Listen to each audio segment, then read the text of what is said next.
Assalamualaikum warahmatullahi wabarakatuh.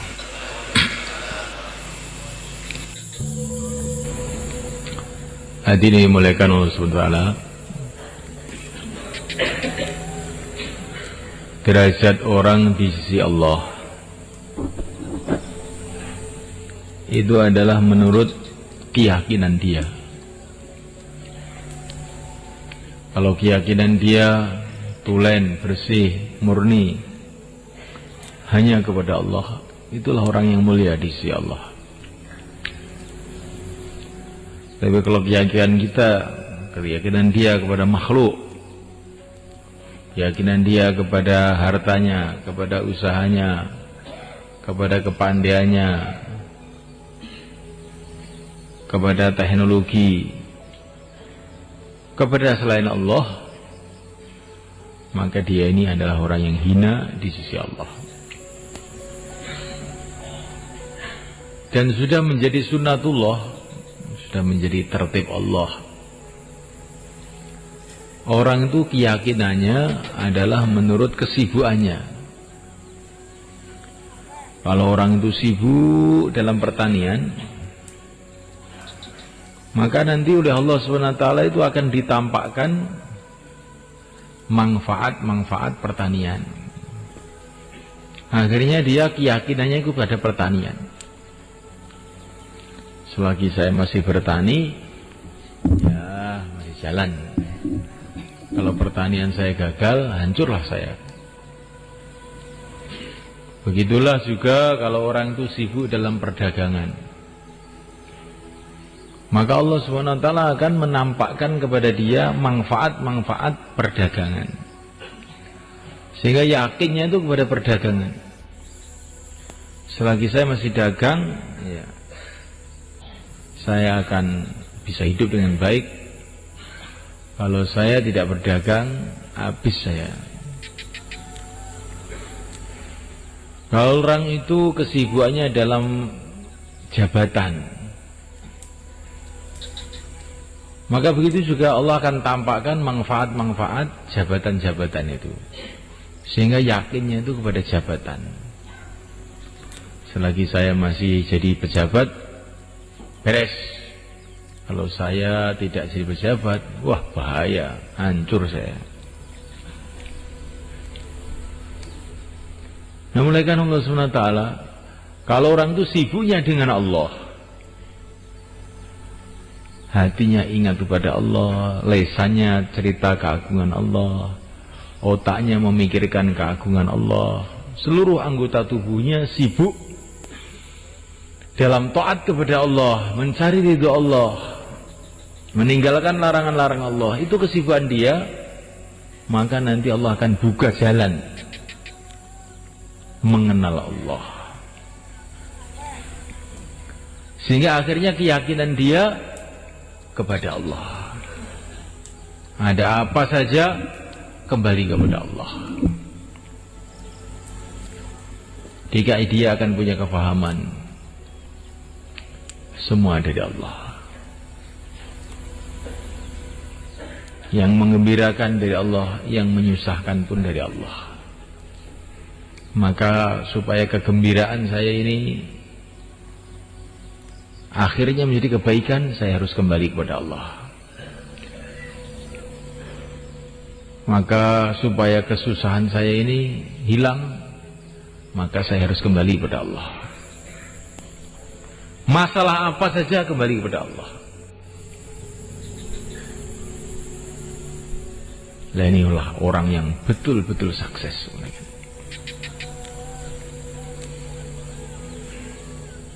Orang yang yakinnya kepada Allah inilah orang yang sukses. Orang yang yakinnya kepada makhluk, sebetulnya dia ini tertipu.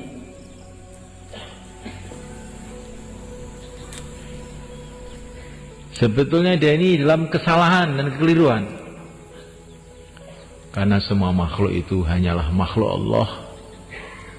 Tidak bisa apa-apa kecuali dengan pertolongan Allah. La ilaha illallah. Kalau orang dikasih cerita, Allah lah yang menciptakan langit, Allah lah yang menciptakan bumi, Allah lah yang menciptakan lautan, daratan. Maka ini semua orang itu nggak bertanya lagi, memang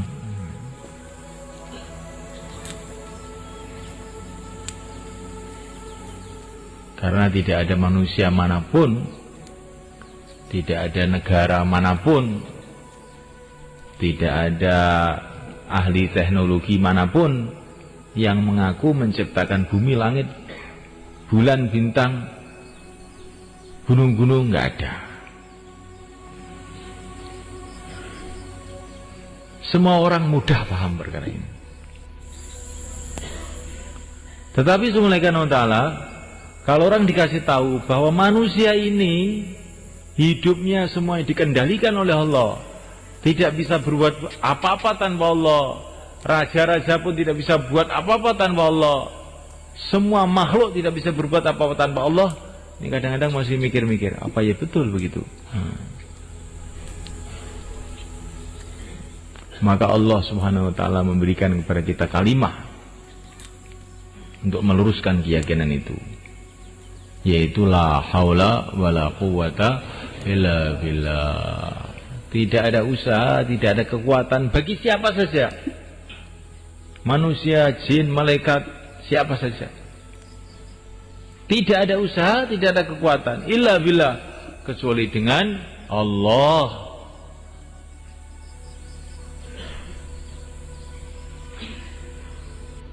Kita ini tidak bisa apa-apa tanpa Allah.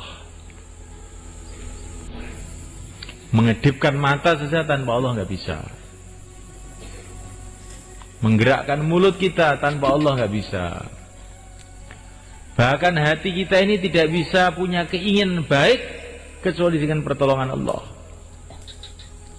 Wa ma tasha'una illa ayyasha Allah.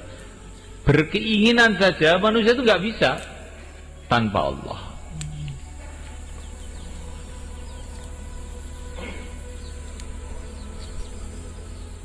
Begitu yang diceritakan dalam Quran. Dan insya Allah ini sampai di sini paham kita. Tetapi paham itu bukan berarti sudah yakin. Ini sudah paham, manusia tidak bisa buat apa-apa tanpa Allah.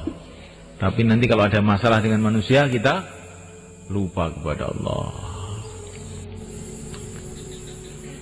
Kenapa kamu nggak mondok lagi, nak?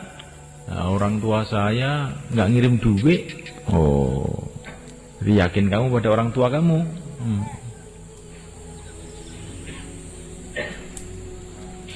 Yakin kamu pada orang tua kamu. Maka ini harus perbanyak la haula wala quwata illa billah.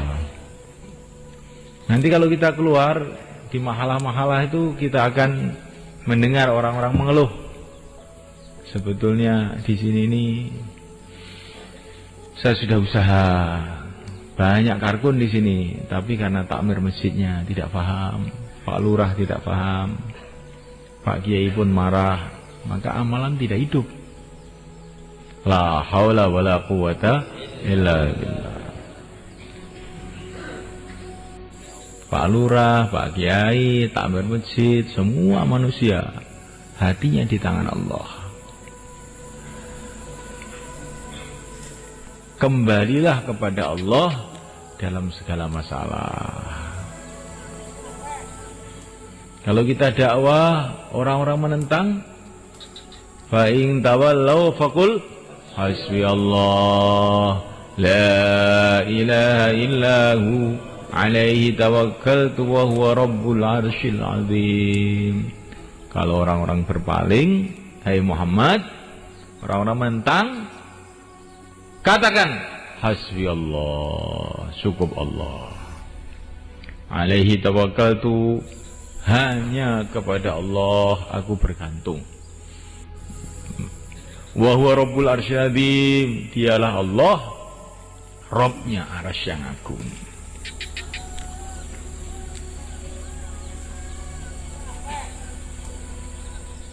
Itulah pelajaran dakwah di antaranya yang diajarkan oleh yang mulia baginda Muhammad SAW dari Allah SWT. Jadi kalau kamu menghadapi tantangan, hasbiyallah la ilaha illa huwa alaihi tawakkaltu wa rabbul arsyil azim. Kalau kita dapat tantangan, oh, orang sini sulit ini, orang sini begini, orang sini begini, karena ini, karena itu, berarti kita ini keyakinannya masih salah.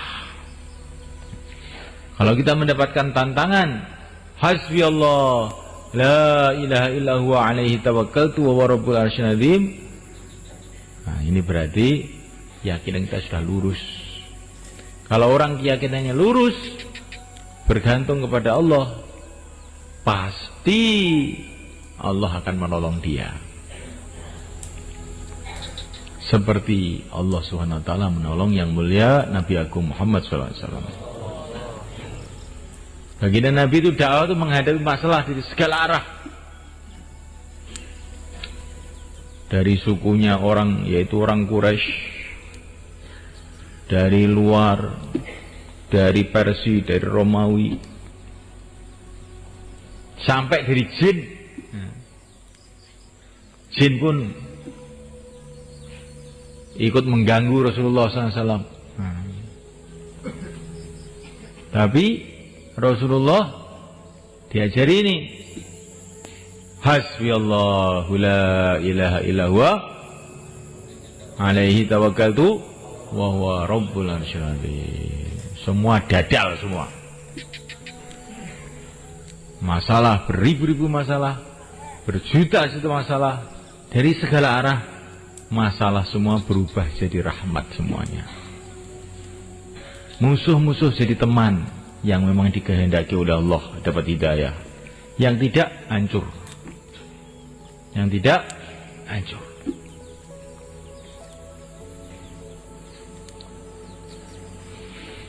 Nah ini kita belajar, mau keluar jalan Allah untuk belajar itu. Ada masalah kembali kepada Allah. Baik masalah dengan orang yang sudah kenal dakwah, masalah dengan orang yang belum kenal dakwah, masalah dengan orang kafir, masalah dengan Amerika, Cina, Belanda, demit, setan, peripayangan. Hasbiyallahu la ilaha illa huwa alaihi tawakkaltu wa huwa rabbul arsyil azim. Semua. Kalau masalah itu dengan karkun itu pun tidak bisa buat apa-apa tanpa Allah. Katakanlah hasbiyallahu la ilaha illa huwa alaihi tawakkaltu wa rabbul arsyil azim. Masalah dengan takbir masjid itu pun makhluk Allah, nggak bisa apa-apa tanpa Allah. Hasbiyallahu la ilaha illa huwa alaihi tawakkaltu wa rabbul arsyil azim. Masalah dengan siapa saja, dengan jin sekalipun, hasbiyallahu la ilaha illa huwa alaihi tawakkaltu wa rabbul arsyil azim. Masalah dengan istrinya, gimana? Istri itu makhluk atau bukan toh? Makhluk ya. Hasbiyallahu la ilaha illa huwa alaihi tawakkaltu wa rabbul arsyil azim. Masalah dengan anaknya, hasbiyallahu la ilaha illa huwa alaihi tawakkaltu wa rabbul arsyil azim. Masalah dengan dirinya sendiri sekarang. Setiap bayan mesti ngantuk, ini kan masalah tuh ini. Masalah bukan? Kalau bukan masalah berarti kamu itu tidak tahu masalah. Ini masalah besar ini. Bagaimana caranya? Hasbiyallahu la ilaha illa huwa alaihi tawakkaltu wa rabbul arsyil azim. Kembali kepada Allah dalam setiap masalah.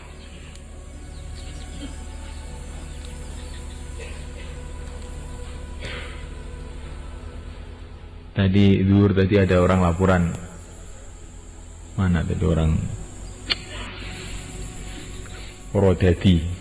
Mungkin masih di sini orangnya. Masih ada nggak? Orang Purwodadi? Nggak ada. Itu saya dakwah, orang-orang kampung marah. Masjid saya mau dibongkar. Loh, masalah dari mana itu? Dari orang kampung. Hasbiyallahu la ilaha illa huwa alaihi tawakkaltu wa rabbul arsyil.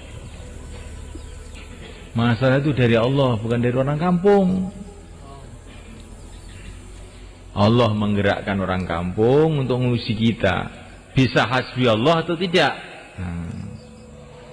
Kalau ada Allah menggerakkan orang kampung, terus kita bisa hasbi Allah, lulus. Allah menggerakkan siapa saja untuk menguji kita. Mungkin menggerakkan anak kita, mungkin menggerakkan istri kita, mungkin menggerakkan tetangga kita, mungkin menggerakkan karkun, non karkun. Bagaimana? Hasbiyallahu la ilaha illa huwa alaihi tawakkaltu wa rabbul arsyil azim. Setelah itu terus sibuk dalam perbaikan amal. Allah mendatangkan masalah-masalah ini sebabnya dua. Allah mendatangkan masalah-masalah pada orang-orang suci, yaitu para nabi, untuk meningkatkan derajatnya. Kalau kepada kita tidak begitu. Allah mendatangkan masalah-masalah kepada kita untuk membersihkan dosa-dosa kita.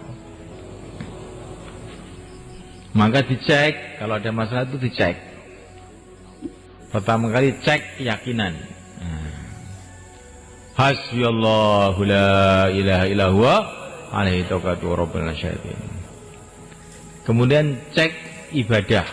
Ini seperti ke dokter tuh gitu, dicek dulu. Ini kok sakit tuh, cek apa? Cek darah, cek kencing, cek berak. Cek apa-apa. Sekarang begitu. Amalan terus pertama kali cek iman. Yakinnya kepada Allah apa yakinnya sama makhluk? Kalau yakinnya kepada makhluk, cepat-cepat tobat. Astagfirullah, astagfirullah. Hasbiyallahu la ilaha illa huwa alaihi tawakkaltu wa rabbul arsyil. Kemudian cek ibadah, ibadahnya benar enggak? Nah, dicek ibadah. Wudunya benar enggak? Kalau wudu mestinya 1 dayung cukup, terus ngambil 5 dayung, padahal itu air umat, harus tobat. Harus tobat. Itu air umat. Wudu cukup 1 dayung, lebih dari itu kamu udah dosa itu. Perasaan kamu ibadah padahal berbuat dosa. Cek sholatnya. Subuh terlambat apa enggak? Kalau terlambat diperbaiki.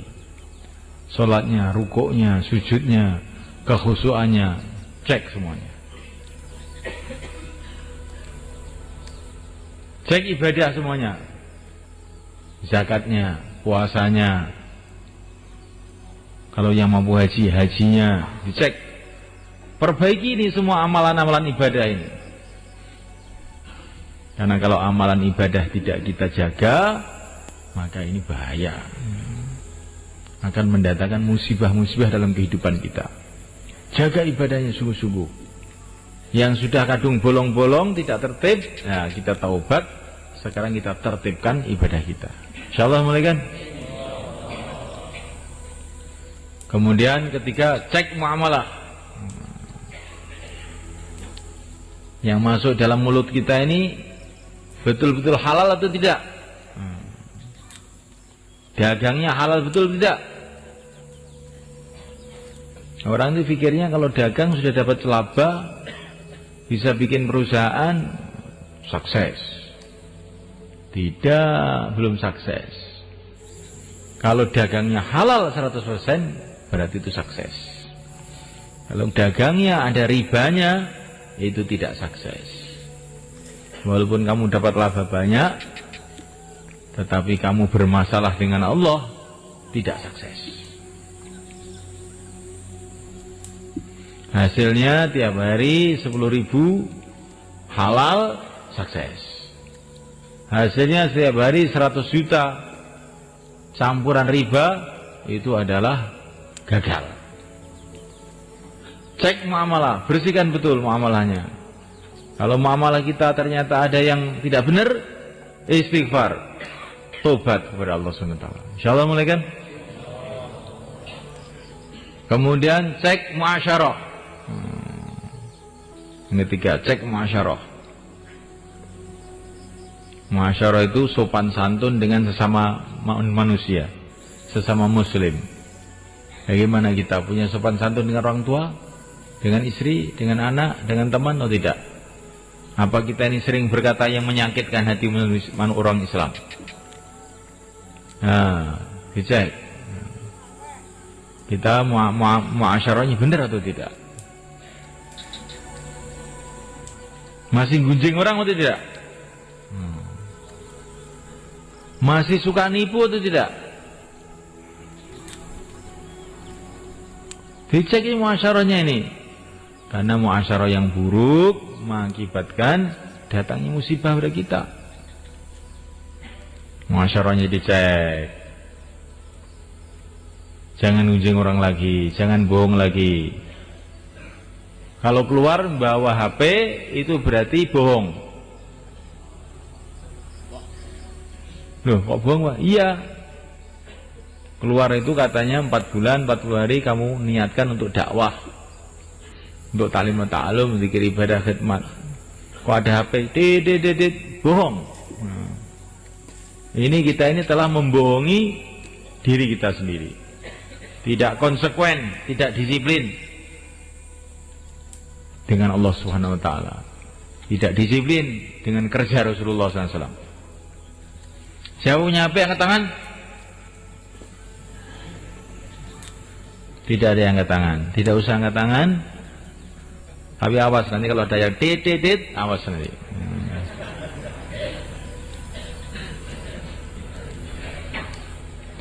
Kita keluar ini mau belajar hubungan dengan Allah, bukan mau belajar ngapalkan nomor HP.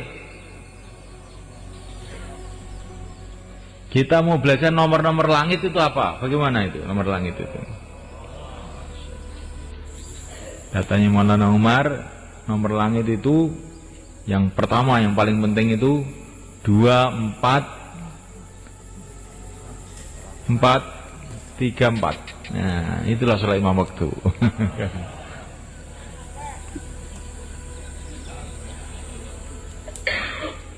Barang siapa habis sholat baca subhanallah, subhanallah, subhanallah 10 kali, alhamdulillah, alhamdulillah, alhamdulillah 10 kali, Allahu Akbar, Allahu Akbar, Allahu Akbar 10 kali, kemudian dia doanya akan makbul.